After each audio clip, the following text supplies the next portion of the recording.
তো আগে এবং পরে মৃত্যুর দিন পর্যন্ত আপনি একটা দিন আমারে দেখান যে আল্লাহর নবী টুপি বাদে নামাজ পড়েছে, একটা দিন আপনারা আমারে দেখাই দেন।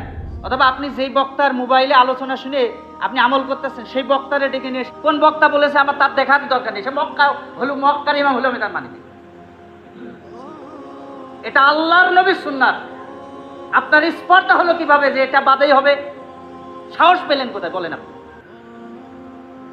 সাহস পেলেন কোথায় বলেন?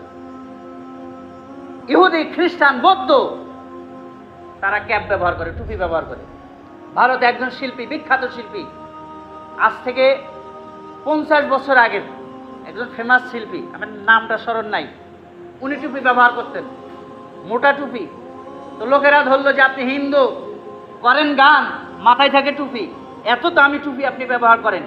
বলল এই টুপির মধ্যে আল্লাহর নবীর সুন্নাত আছে, এই টুপি যে মাথায় দেয় তার মাথা 100 গুণ বেশি ঠান্ডা থাকে, সুন্দর থাকে, জোরে কোন সুবহানাল্লাহ, এবং মাথা স্ট্রোক করে না।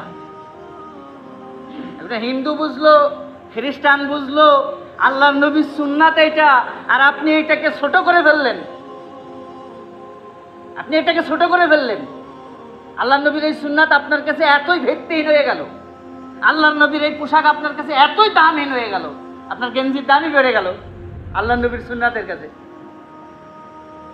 বেড়ে গেল আপনার কাছে। শয়তান আপনারে ধরে ফেলছে, আপনারে ধরে ফেলছে। আমি একজন বিখ্যাত দরবেশ, তার নিজের মুখ থেকে আমি শুনেছিলাম, বিখ্যাত পণ্ডিত ব্যক্তি, ইসলামের একজন পণ্ডিত, তিনি আমাকে সরাসরি বলেছে, আব্দুল খালেক, যদি কোনো ব্যক্তিকে শয়তান ফোঁস দিয়ে নফল নামাজ পড়া বন্ধ করে দিতে পারে, সেই ব্যক্তিকে আগামী সপ্তাহে শয়তান ফোঁস দিয়ে সুন্নাতও বাদ দিয়াতে পারবে। যে ব্যক্তিকে শয়তান সুন্নাত বাদ দিয়াতে পারছে, সেই ব্যক্তিকে আরো 1 সপ্তাহ পরে যে ফরজও বাদ দিয়াতে পারবে, কারণ শয়তানও দিলের মধ্যে জায়গা পেয়ে গেছে।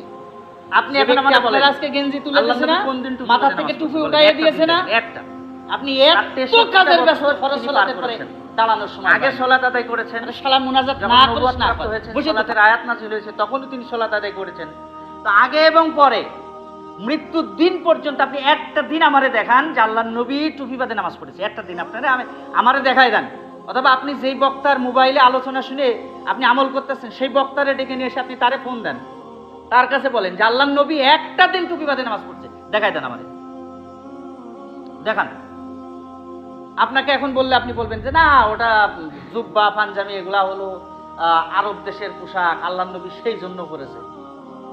দেখেন, আল্লাহর নবী যদি ওই পোশাকে বেসুন্দরী লাগতো, তিনি একটা অন্যরকম